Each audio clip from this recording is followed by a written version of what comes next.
Well, thank you kindly, Mr. Chairman. I want to start by recognizing the presence of four American heroes here today, four of the hundreds of officers who defended us on January 6, 2021, Michael Fanone, Aquilino Gonell, Daniel Hodges, and Harry Dunn. And I thank them for being here today. Mr. Smith, thank you for appearing before the American people. I'm glad that the committee has finally granted you the same chance to report your findings to the American people that every other special counsel investigating an American president has had.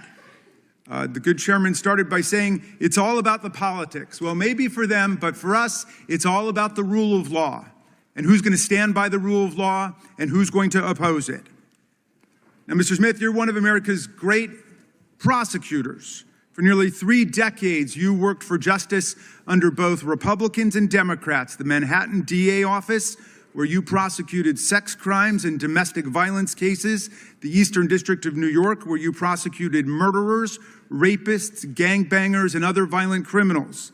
Leading the public integrity section at the Department of Justice, you brought prosecutions against corrupt public officials across the political spectrum. When you went to The Hague as chief prosecutor in the Kosovo trial, you prosecuted war crimes and crimes against humanity perpetrated against thousands of innocent victims. While others may have devoted their lives to corrupt self-enrichment, you have devoted your life to the rule of law and to public service. You've never been prosecuted for anything.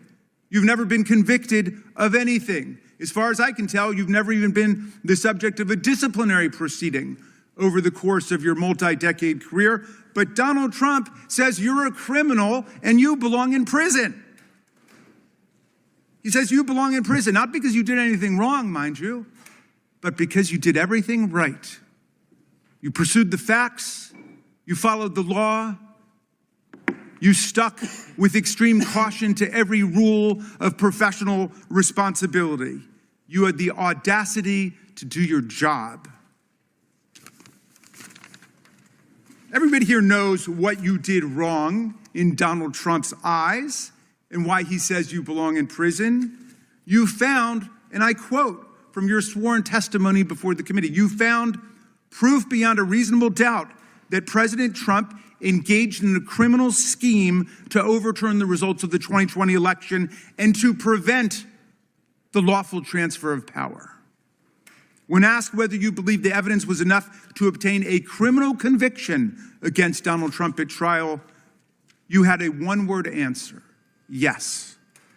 When asked if Donald Trump was responsible for the violence that took place at the Capitol on January 6th, you said, our view of the evidence was that he caused it and that he exploited it and that it was foreseeable to him. You found that Trump knew he had lost the election. How? Well, his own Attorney General, William Barr, repeatedly told him so and described all of Trump's theories as BS. Trump's top campaign advisors told him he lost the election. Vice President Pence told him he lost the election. More than 60 federal, state, and court decisions, including 8 rendered by judges he appointed to the bench, rejected every outlandish election fraud and corruption claim that he made. Trump himself even privately acknowledged it, gesturing to Joe Biden on TV and saying, quote, "Can you believe I lost to that effing guy?"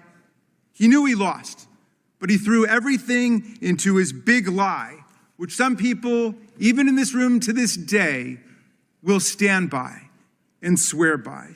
Well, when the big lie wasn't enough to convince officials like Georgia Secretary of State Brad Raffensperger, a Republican, to commit election fraud and just fine Trump 11,780 votes, when it wasn't enough to convince Trump's DOJ to, quote, just call the election corrupt and leave the rest to me and the House Republicans, when it wasn't enough to force Vice President Mike Pence to announce and then exercise lawless powers to reject electoral college votes and use counterfeit slates to anoint Trump the winner, that's when Trump incited mass violence on January 6th. While more than 140 officers were being brutally assaulted by Trump's mob, while rioters beat them with flagpoles and sprayed them with chemical agents and crushed them in doorways, And while they chanted, "Hang Mike Pence," and chased the vice president out of the Capitol, Trump and his team worked the phones, calling not the National Guard, which was under the direct unilateral control of Donald Trump, but calling members of Congress, urging them to delay certification and to nullify the election results. Special Counsel Smith, you pursued the facts. You followed every applicable law, ethics rule, and DOJ regulation. Your decisions were reviewed by the Public Integrity Section.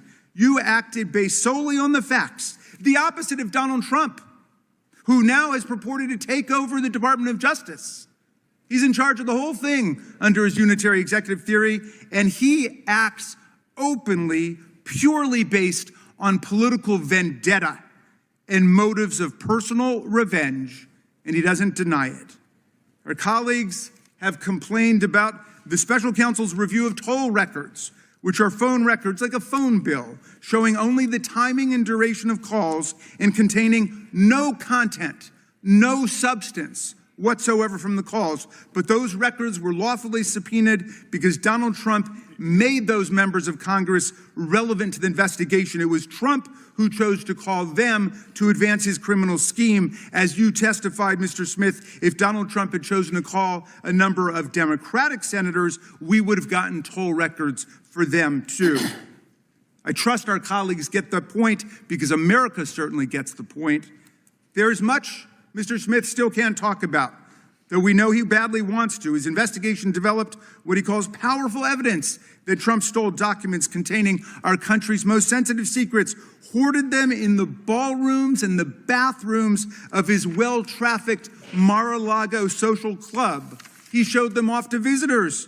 And then he obstructed a federal investigation by instructing his attorney to pluck out anything really bad before turning materials over to the FBI and having his staff delete incriminating security tape footage. But today we're not going to hear a lot about that because you are gagged by an absurd judicial order rendered faithfully by Trump's most servile and sycophantic appointee to the federal bench, Judge Eileen Cannon. This order not only blocks release of Volume 2 of your report, which is unprecedented, about the classified document scam, it also gags you from discussing the report or its contents with us, with America. And so we don't know what's in it, but it must be pretty devastating because Donald Trump is desperate to keep Mr. Smith or any other DOJ official for all time from ever releasing it to Congress and to the American people.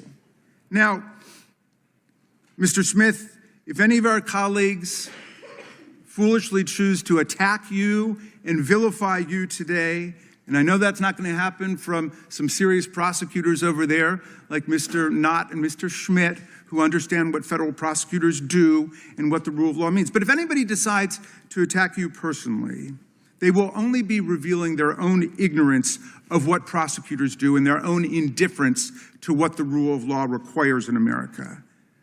They will only be stroking the wounded ego of a lawless, twice impeached, convicted felon president who not only unleashed a mob against Congress and his own vice president, but has now pardoned and released into our communities hundreds of extremists, insurrectionists, and cop-beating felons who have proceeded to commit dozens more crimes against the American people since they were pardoned.